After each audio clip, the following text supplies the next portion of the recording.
నోరిప్పితే అబద్ధాలు, నోరిప్పితే బీజేపీ మీద అబండాలు, నోరు ఇప్పితే వారు చేసిన వాగ్దానాల గురించి మాట్లాడరు కానీ భారతీయ జనతా పార్టీ మీద మాట్లాడుతూ ఉంటారు. నేను ఈ ప్రభుత్వాన్ని నేను అడుగుతాను, కాంగ్రెస్ పార్టీని అడుగుతా ఉన్నాను. మీరు ప్రభుత్వంలో వచ్చింది మీ మేనిఫెస్టోలో 6 గ్యారంటీల ద్వారా కాదా? మీరు మోసపూర్వకంగా చేసినటువంటి ఒక 420 వాగ్దానాలు కావా? ఈరోజు మీరు అధికారంలో వచ్చిన తర్వాత ఏం చేస్తున్నారని చెప్పేసి నేను అడుగుతా ఉన్నాను. రైతు బంధు బంద్ అయిపోయింది. దాదాపు రైతులకు ఈరోజు మీరు చేస్తుంది ఏ విషయాలని చెప్పేసి నేను అడుగుతా ఉన్నాను.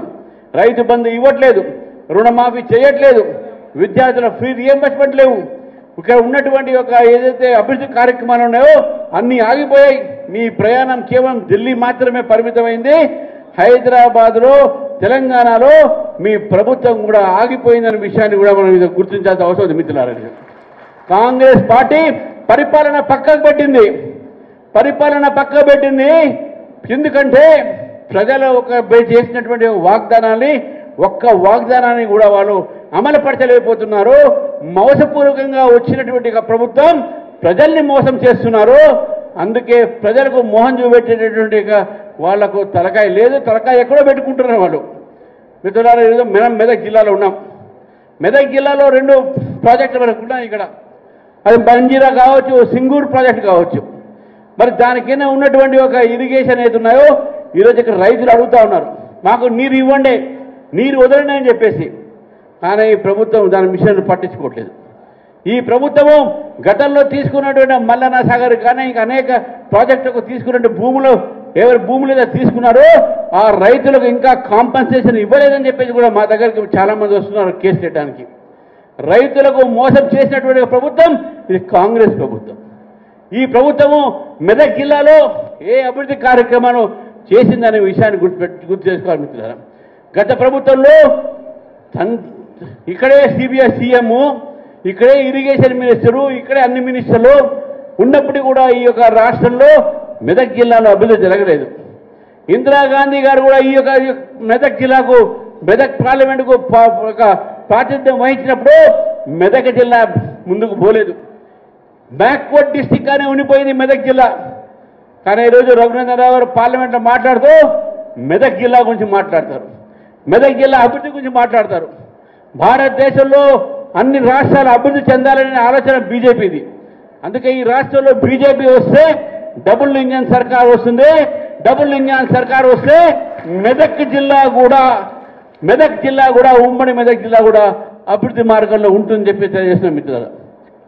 ఒక రహదారులే కాదు, ఈరోజు కేంద్ర ప్రభుత్వం తెలంగాణకు ఇచ్చినటువంటి ఒక మాటల్లో కాజీపేటలో మనం చూసాం.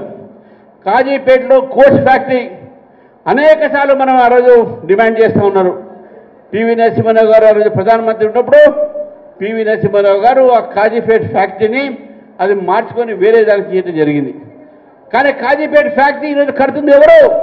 నరేంద్ర మోదీ గారు కాజీపేటలో కడుతున్న ఫ్యాక్టరీ. ఈరోజు కాజీపేటలో కోచ్ ఫ్యాక్టరీ, రేపు రైల్వే మంత్రి వచ్చి దానికి భూమి పూజ చేయబోతా అన్నారు.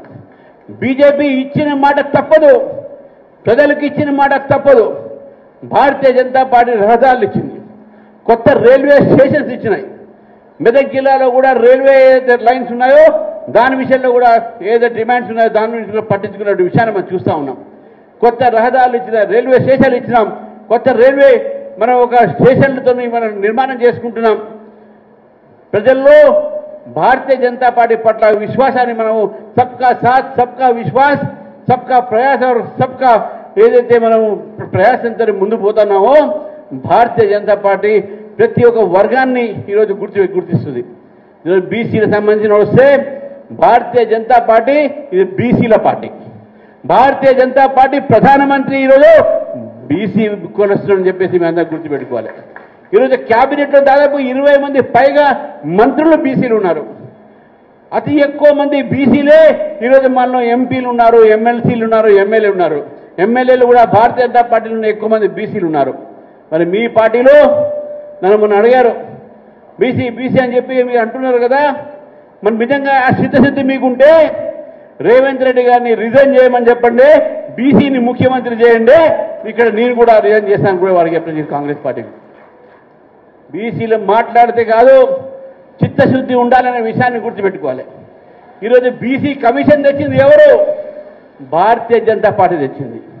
గతంలో బీసీ కమిషన్ లేదు కాబట్టి భారతీయ జనతా పార్టీ తెచ్చింది బీసీ కమిషన్. ఓబీసీలకు ఈరోజు సంక్షేమ పథకాలు ఎక్కువ తెచ్చింది ఎవరు? భారతీయ జనతా పార్టీ. ఈరోజు పేద ప్రజలకు ఉచితంగా ధాన్యాలు ఇస్తుంది ఎవరు? భారతీయ జనతా పార్టీ. ప్రధానమంత్రి గరీబ్ కళ్యాణ్ యోజన కింద ఈరోజు ప్రతి ఒక్క వ్యక్తికి బీపీఎల్ వారికి 5 కిలోల బియ్యం ఉచితంగా మనం ఇస్తా ఉన్నాం. కానీ కాంగ్రెస్ పార్టీ గత 10 సంవత్సరాలుగా వాళ్ళు ప్రభుత్వంలో ఉంటే వారు చేసింది ఏంటంటే ఈ దేశాన్ని దోచుకున్నారు. మీ సమయంలో అవినీతి తప్ప ఈ ఒక పార్టీ చేసింది ఏం లేదు. కానీ భారతీయ జనతా పార్టీ వచ్చిన తర్వాత అవినీతి రహితమైన ప్రభుత్వాన్ని మనం ఇచ్చినామనే విషయాన్ని కూడా ప్రజలు గమనిస్తున్నారు. అందుకే మిత్రులారా, ఏ పార్టీ అయితే కాంగ్రెస్ పార్టీ ప్రజల్ని మోసపూర్వకంగా చేసి ఈరోజు ప్రజల ముందు మళ్ళీ వస్తున్నారో వాళ్ళని రేపు రాబోయేటటువంటి ఒక స్థానిక ఎన్నికల్లో తిప్పి కొట్టాల్సిన అవసరం ఉన్నది. 42% రిజర్వేషన్ అన్నారు, మాకు అభ్యంతరం లేదు, దానికి మీ సపోర్ట్ చేసినాం. 42% బీసీలకు మీ సపోర్ట్ చేసినాం, బిల్లు సపోర్ట్ చేసినాం. మీరు ఆర్డినెన్స్ తీసుకొస్తే దానికి మళ్ళీ మీ సపోర్ట్ చేస్తా ఉన్నాం. కానీ ఇప్పుడు మీరేం చేస్తున్నారు? మేము ఇస్తామనే కేంద్రం ఒప్పుకోవటం, కేంద్రం కాదు మీరు మాట్లాడారు మీ యొక్క మేనిఫెస్టోలో, దానికి ప్రజలు మీకు ఓటేశారు. మీరు బిల్లు పెట్టారు, మీ సపోర్ట్ చేశాం. మీరు ఆర్డినెన్స్ చేస్తా అన్నారు, మీ సపోర్ట్ చేస్తా ఉన్నాం. కానీ ఆ బాధ్యత మీది. మీరు చేయాల్సిన బాధ్యత మీరు నిర్వహించకుండా తప్పు మా మీద తోస్తే అది సరిపోదు. మీకు తెలవదా దాంట్లో ఏమేమి చట్టబద్ధమైనటువంటి రుచుకులు ఉంటాయని? మీరు బిల్లు తెచ్చారు కాబట్టి, మీరు మాట్లాడారు కాబట్టి అమలు పరచాల్సిన బాధ్యత కూడా మీదే అని చెప్పేసి ఈరోజు ఈ ప్రభుత్వాన్ని హెచ్చరిస్తున్నాను మిత్రులారా.